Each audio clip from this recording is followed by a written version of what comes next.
नमस्कार बंधुरा आमी सुष्मिता चले एसेছি আবার একটি নতুন রেসিপির সাথে। আশা করছি সবাই খুব ভালো আছেন। আমার নতুন আরেকটি ভিডিওতে আপনাদের সবাইকে স্বাগত। ভিডিওর শুরুতেই বাঁধাকপি দেখে কেউই চলে যাবেন না। আমি জানি অলরেডি সবাই বাঁধাকপি খেতে খেতে অনেক বোর হয়ে গেছে। ইভেন আমিও বাঁধাকপি পছন্দ করি না, তাই আজকে নিয়ে চলে এলাম আমার এই রেসিপিটা। আজকে আমি যেভাবে বানাবো আশা করি আপনাদের ভালো লাগবে, তাই পছন্দ না হলেও ভিডিওটা একবার দেখে যান। চলুন রেসিপিটি শুরু করা যাক। প্রথমেই কড়াইতে তেল দিয়ে দিয়েছি। তেল গরম হয়ে আসলেই ওর মধ্যে পাঁচফোড়ন আর তেজপাতা দিয়ে দেব। পাঁচফোড়ন তেজপাতাটা হালকা ভাজা হয়ে আসলে ওর মধ্যে দিয়ে দেব একটুখানি কুচানো আদা আর দুটো কাঁচা লঙ্কা। আদাটা অল্প একটু ভেজে নিয়েই ওর মধ্যে কেটে রাখা বাঁধাকপিটা তুলে দেব। বাঁধাকপিটা আমি ভীষণ পাতলা পাতলা করে কেটেছি, আর এই রকম করে বাঁধাকপি কাটলে কিন্তু খাওয়ার সময় বেশ ভালো লাগে। এখন ওর মধ্যেই কেটে রাখা আলু, গাজর আর মটর দিয়ে দেব। আমি এখানে বাঁধাকপিটা একবারেই বসিয়ে দিচ্ছি, আর সেকেন্ডবার এটাকে সাঁতলানোর দরকার পড়বে না। এবার এর মধ্যে পরিমাণ মতো নুন দিয়ে একটু ভালোভাবে নাড়িয়ে একটা থালা বা যাই হোক ঢাকা দিয়ে দেবো। তারপর একটুখানি সেদ্ধ করে নেব। বাঁধাকপির এই রেসিপিটাতে আমি কিন্তু কোনো রকম জল ব্যবহার করব না, আর খুবই কম সময়ের মধ্যে আমি এই রেসিপিটা বানিয়ে নেওয়ার চেষ্টা করেছি। কিছুক্ষণ পর ঢাকা খুলে ওর মধ্যে আমি কেটে রাখা টমেটোগুলো দিয়ে দেবো। তারপর আবারও খুব ভালোভাবে নাড়িয়ে আবার ঢাকা দিয়ে কিছুক্ষণের জন্য সেদ্ধ হতে দেব। ঢাকা দিয়ে ভাপানোর সময় বাঁধাকপি থেকে যে জলটা বেরোবে সেটার মধ্যেই বাঁধাকপি, আলু, গাজর সব কিছুই খুব ভালোভাবে সেদ্ধ হয়ে যাবে। আলাদা করে আর জল ব্যবহার আমি করব না।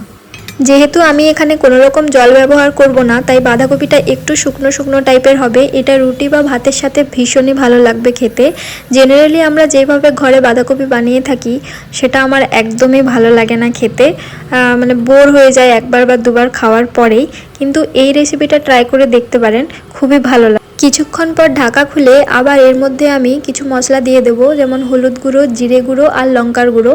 এই তিনটে মশলা ছাড়া আমি আর কিছুই ইউজ করিনি এখানে। এই তিনটে মশলাই যথেষ্ট বাঁধাকপির তরকারির জন্য। এবার এটাকে খুব ভালোভাবে মিক্স করে নিয়ে আমি আবার কিছুক্ষণের জন্য এটা ভাপিয়ে নেব।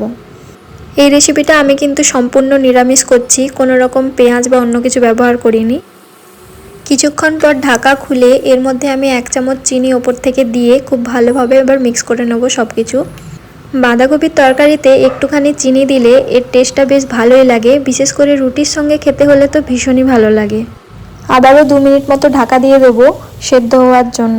এবার ঢাকনা খুললেই দেখতে পাবো আলু, গাজর, বাঁধাকপি সব খুব ভালোভাবে সেদ্ধ হয়ে গেছে। দেখতেই পাচ্ছেন কতটা ভালোভাবে সেদ্ধ হয়েছে। একটুখানি চাপ দিলেই আলুগুলো ভেঙে যাচ্ছে। এখন আমি এই খুন্তির সাহায্যেই আলুগুলোকে একটুখানি চেপে চেপে থেতলে নেব। এতে কি হবে, তরকারির টেক্সচারটা আর একটু মানে বেশ গাঢ় গাঢ় আসবে, বেশ ভালো লাগবে। তরকারি প্রায় রেডি হয়ে এসেছে। এখন আমি এর মধ্যে 1 চামচ মতো ঘি অ্যাড করে দেবো। আমার ঘিয়ের শিশিতে ঘি প্রায় শেষ হয়ে এসেছে। যাই হোক, যেটা ছিল সেটাই আমি দিয়ে দিয়েছি। ঘিটা মিক্স করে নিয়েই আর রান্না করব না, এবার ইন্ডাকশন বন্ধ করে দিয়েছি। আর তরকারিটা একটি প্লেটের মধ্যে এবার তুলে নেব। রেসিপিটা কেমন লাগলো অবশ্যই জানাবেন। আমরা বাড়িতে যেভাবে বানিয়ে থাকি তার থেকে অনেকটাই আলাদা, আর খেতেও ভীষণ টেস্টি হয় এটা। আপনারা অবশ্যই বাড়িতে এইভাবে ট্রাই করুন। সবাই খুব ভালো থাকবেন। দেখা হচ্ছে পরবর্তী ভিডিওতে।